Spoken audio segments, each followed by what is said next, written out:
Hi, welcome to my workshop for teachers about the 21st century skills in digital literacy. So pretty much the four C's are collaboration, creativity, critical thinking, and communication.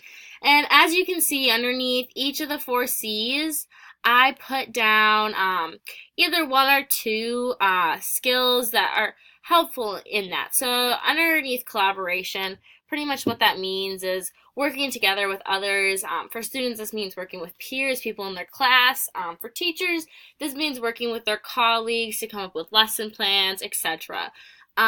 So one thing that's helpful is to use and provide students with task management tools to organize their work and plan their learning. In order for someone to be successful at collaborating, they first have to be organized themselves. By providing your students with these things, you're helping them set up a successful career in education and learning for the rest of their schooling. So the second C is creativity, and everyone might know what that is, but really creativity is just allowing each individual child to express themselves in a way that they feel is right. Growing up, I know that in high school, a lot of it was PowerPoint after PowerPoint, and living in a digital world means that you can do more than PowerPoints. You can do screen videos, websites, songs, like allow the kids to really express themselves. So different ways that teachers can help that is by creating screen capture videos and tutorials. Especially this is helpful for students when they're struggling and falling behind in schools. If you put on those additional videos online, your students can use that resource and they'll enjoy learning significantly more if they're understanding what's going on. And the second one I put under creativity is the use of blogs and wikis to create online platforms for students. And blogs and wikis are great because you could, during a class session, have everyone log on and they could all type responses. You could have a blogging project.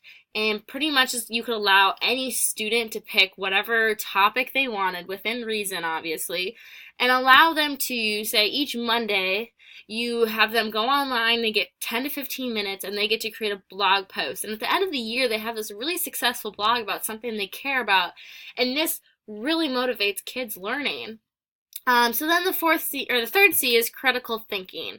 And critical thinking is kind of a harder one. It's when you have to take what you would normally think and look at it from a new perspective. You're always trained into thinking about your perspective, but you have to remember there's millions of other perspectives in the world. So one thing that's kind of challenging is to be able to detect plagiarized works in student assignments. You never want a student to be copying off another one or working together to get out of their work, because that just does not motivate their learning whatsoever. So by being able to do that, that requires your own critical thinking. And then the fourth C is communication. So the use of social networking sites to connect with colleagues and grow professionally. As a teacher, that can mean so much. You can do so many different things. You could have a Pinterest board, and all of your fellow teachers can look on it and see what kind of pins you're pinning, especially for the younger elementary grades. I'm really interested in kindergarten, and I can have tons of math worksheets, science, everything, and other teachers can come online and see that. But you can also implement communication into your students' careers. They often learn a lot about what's going on in life around them, but if you did a pen pal with, say, a different classroom in Europe, they would be able to learn about what the culture is there, where that's kind of hard to teach someone. So next, we'll be looking at the ISTE standards for teachers, and the two that I think are the most important is learner and designer. I think learner is important because as a teacher, you're not completely knowledgeable. You still are learning things from your children, and they're learning things from you. And you kind of have to know that you don't know everything. And then the second one is designer.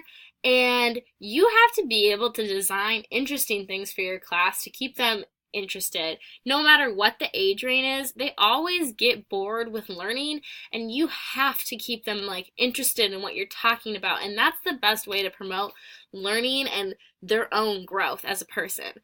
Thanks so much for listening to this workshop. I hope you enjoyed it and you learned something.